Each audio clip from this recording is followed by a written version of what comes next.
Hello guys, nandito na naman tayo. At eto guys, may isa muna tayong magandang balita. Pero bago tayo pumunta sa balita, palakpakan muna natin ang Fantastic 11 ng Senado. No? Sunog si Marco Beta, yung napakayabang na si Marco Tae, na-real talk ni ni Senator Erwin Tulfo. At the same time, yung pagyayabang niya kay Senator kay Senator Risa, nasoplak naman siya ni Tito Sen. Isipin mo nung sabihan ba naman siya na ba, akala ko ba magaling kayo sa rules? Akala ko ba alam nyo ang rules? Paano nagbida-bida naman ito si Marco Tae, no? Nag-motion to adjourn na nga si Senator Tito Soto, si Tito Sen. Gusto pang umepal. Yun ang pinakamataas na president, ang adjournment, di ba? So, sa madaling salita, napahiya si Marco Tae. At sa pagkakapahiyang yun, di ba? Gusto pa bago mangyari yun, hinabol pa nga si Lito Lapid dahil mga nag-walk out.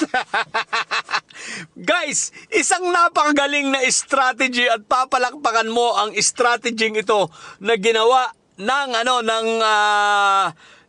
Fantastic 11 at nawa ito ay tuloy-tuloy na strategy na patuloy nilang gawin para hindi magka-quorum sapagkat talaga namang kalokohan yung gustong mangyari nitong majority ito na minamadali na pwedeng bumoto itong mga through online kahit wala kasi nga alam nila na may mga mangungulungan sa kanila. O di ba ga?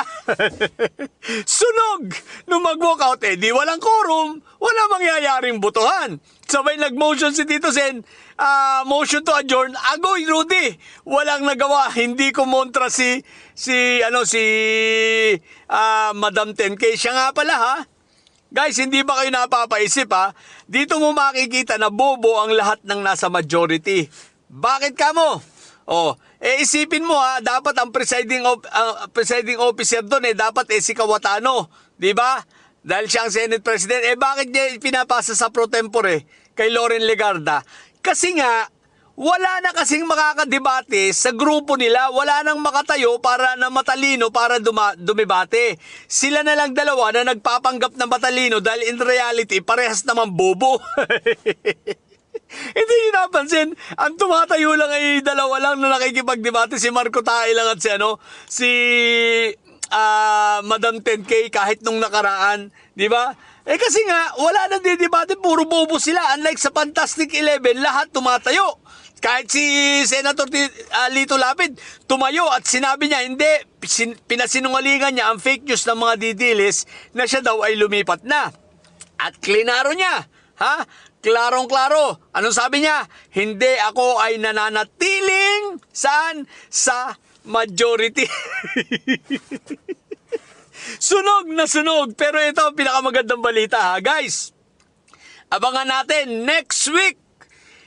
May magsasampa na ng kaso ang grupo ni Attorney De Leon ay sasampahan na ng kaso itong si Dagot, si Kambing, si Madam 10K, sino pa ba? Si Madam 10K, si itong Sergeant at Arms, si Aplaza. At baka titingnan nila kung lahat ng mga pumirma dun sa resolution ng protective custody baka masampahan din ng kaso. So, ang kasong isasampa ay obstruction of justice. So, nakapuro mukhang namimiss naman ni Kambing ang bilangguan. Kaya, pero supot ito sa bilangguan. Kwento sa akin ng mga taga-medium ng mga kaibigan natin doon, mga preso mga naging kaibigan natin doon asong-aso nila si Robin doon. Kaya nagpa-convert sa Islam dahil takot na takot takot na takot bawet paks. Pero eto guys so good job. Talaga naman yung yung majority, ang tawag na natin ron, yung mafia ng Senado, yung nasa majority. Siyempre mafia, bukod sa kaso, puro kriminal talaga. Yung mga miyembro ko puro kriminal, Mafia, mauubos na. Unti-unti yan. paglalabasan ng warrant, may demanda. Ay, Diyos ko po, Rudy.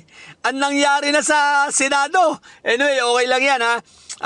Mamaya, iba pa i-discuss ko kung ano naman ang pananaw ko sa magiging posibleng kalabasan ng impeachment trial. Pero yun lang muna.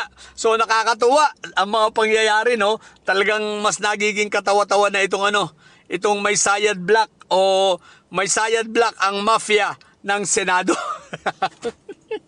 Puro kaso ang putik. Yun lang. Sa mga bobo didiligent may sayad na nyo, ang tatay nyo ay preso, ang bipi nyo ay bobo. Manatili kayo mga bobo at may sayad sapagkat ang may sayad ay laging high blood. Bye!